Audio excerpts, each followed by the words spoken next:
ئۆسامە بورهان خەریکی گواستنەوەی دارەمەیت و شۆردنی تەرمەکانە بۆ ئەوەی بتوانێت ئەو قەرزانەی کە بۆ گەیشتن بە ئوروپا لە ڕێگەی بلاڕووسەوە کردوێتی بیداتەوە بە خاوەن قەرزەکانی. ئەو بەناو دارستانە چڕەکاندا و لە سەرمایەکی زۆردا هەنگاوی دەنا، بەڵام هەموو جارێک لە سنووری پۆڵەندیا دەگیرا و دەگەڕایەوە. دوای ئەوەی چەندین جار هەوڵەکانی سەرکەوتوو نابێ، ئۆسامە دەگەڕێتەوە بۆ بەعەلبەگ لە باکووری لوبنان، بەڵام نیازی گەڕانەوەی نییە بۆ سووریا. بارودۆخی سووریا زۆر ناخۆشە. هەندێک جار پەیوەندی بە هەندێک کەسوکارەکانمەوە دەکەم لەناو سووریا و باسی دۆخەکەم بۆ دەکەن. خەڵک زیندون تەنها لەبەرەوەی چاوەڕێی مردن دەکەن.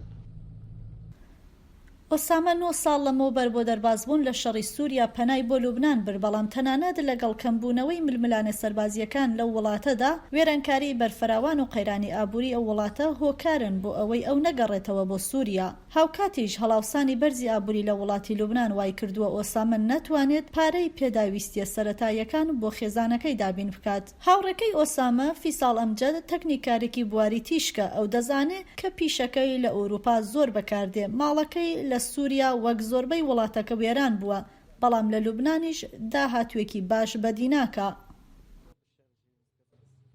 هلا الحرب أثرت على الكل. هلا نحن بيتنا ما عندنا بيت مثلا. خانووەکەمان لە شەردا ڕووخاو، ئێستا خانومان لەوێ نییە. ئەگەر بگەڕینەوە ماڵێکمان نییە لە سووریا تێیدا بمێنینەوە. لە سووریا ناتوانین چاوەڕێی هیچ داهاتوویەکی باش بیت. هەموو کەسێک وڵات بەجێ دەهێڵێت، بە تایبەتی گەنجان.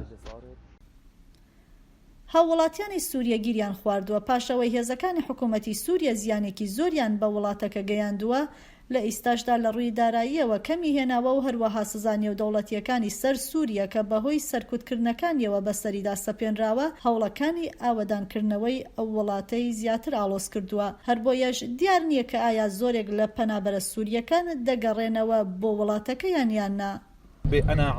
وڵات بۆ من گرنگ نییە، من تەنها دەمەوێت بە شکۆ بژیم، دەمەوێت بە ئارامی و سەلامەتی درێژە بەژیان بدەم.